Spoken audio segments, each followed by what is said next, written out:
राधे राधे। कैसे हैं आप सब। आज हम श्रीमद् भगवत गीता के अध्याय 14 का श्रवण करेंगे। श्री नारायण भगवान की जय, लक्ष्मी मैया की जय, श्री भगवत गीता माता की जय।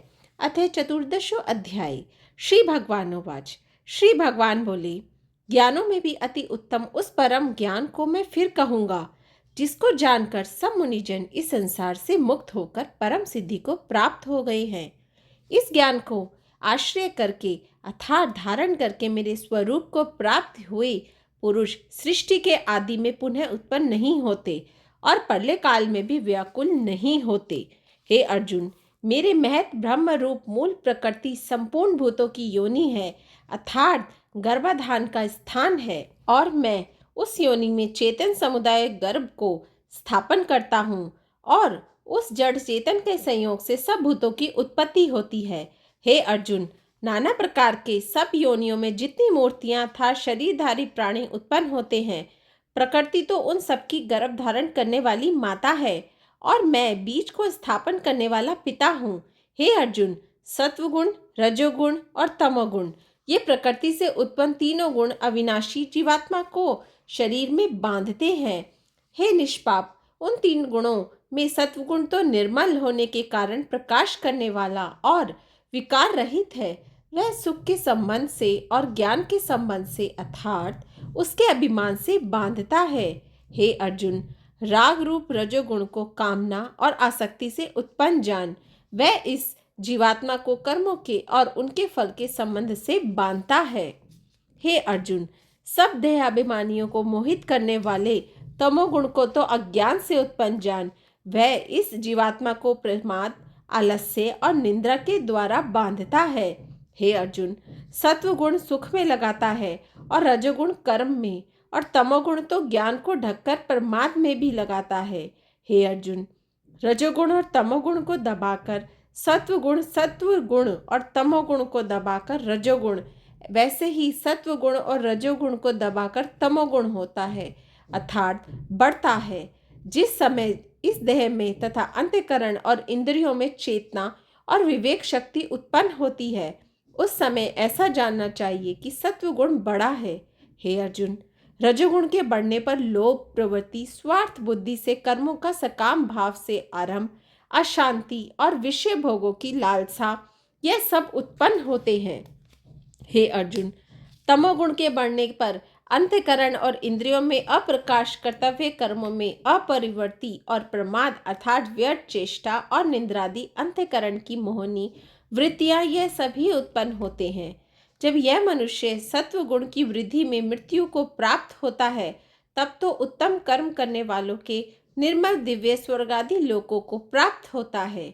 रजोगुण के बढ़ने पर मृत्यु को प्राप्त होकर कर्मों की आसक्ति वाले मनुष्य में उत्पन्न होता है तथा तमोगुण के बढ़ने पर मरा हुआ मनुष्य कीट, पशु आदि मूढ़ योनियों में उत्पन्न होता है।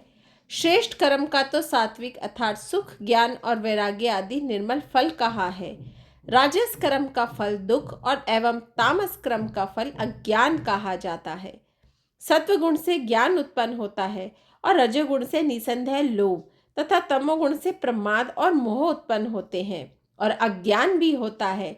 सत्व गुण में स्थित पुरुष स्वर्गादि उच्च लोकों को जाते हैं। रजोगुण में स्थित राजस पुरुष मध्यम में अर्थात मनुष्य लोक में ही रहते हैं और तमोगुण के कार्य रूप निंद्रा, प्रमाद और आलस्य आदि में स्थित तामस पुरुष अधोगति को अर्थात कीट, पशु आदि नीच योनियों को तथा नरकों को प्राप्त होते हैं। जिस समय दृष्टा तीनों गुणों के अतिरिक्त अन्य किसी को करता नहीं देखता और तीनों गुणों से अत्यंत परे सच्चिदानंद घन स्वरूप मुझ परमात्मा को तत्व से जानता है, उस समय वह मेरे स्वरूप को प्राप्त होता है। यह पुरुष शरीर की उत्पत्ति के कारण रूप इन तीनों गुणों को उल्लंघन करके जन्म, मृत्यु, वृद्धावस्था और सब प्रकार के दुखों से मुक्त हुआ परमानंद को प्राप्त होता है। अर्जुनोवाच। अर्जुन बोले, इन तीनों गुणों से अतीत पुरुष किन किन लक्षणों से युक्त होता है और किस प्रकार से आचरणों वाला होता है तथा हे प्रभु, मनुष्य किस उपाय से इन तीनों गुणों का अतीत होता है। श्री भगवानोवाच। श्री भगवान बोले, हे अर्जुन, जो पुरुष सत्व गुण के कार्य रूप प्रकाश को और रजोगुण के कार्य रूप प्रवृत्ति को तथा तमोगुण के कार्य रूप मोह को भी ना प्रवृत्त होने पर उनसे द्वेष करता है और ना निवृत्त होने पर उनकी आकांक्षा करता है।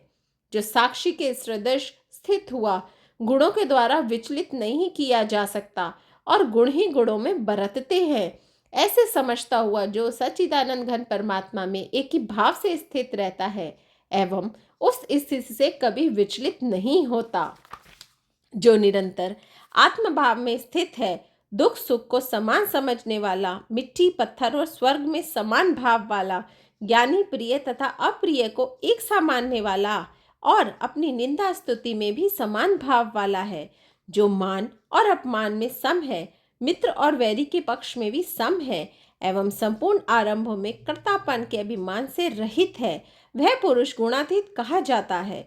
और जो पुरुष व्यभिचारी भक्ति योग के द्वारा मुझको निरंतर भजता है, वह भी इन तीनों गुणों को भलीभांति लांघ कर सच्चिदानंद घन ब्रह्म को प्राप्त होने के लिए योग्य बन जाता है, क्योंकि उस अविनाशी पार ब्रह्म का और अमृत का तथा नित्य धर्म का और अखंड एकरस आनंद का आश्रय मैं हूँ। ओम तत्सदिति श्रीमद्भगवद गीता सुपनिषत्सु ब्रह्म विद्यायाम योग शास्त्रे श्री कृष्ण अर्जुन संवादे गुण त्रय विभाग योगो नाम चतुर्दश अध्याय संपूर्णम। श्री नारायण भगवान की जय, लक्ष्मी मैया की जय, श्रीमद्भगवद गीता माता की जय। राधे राधे।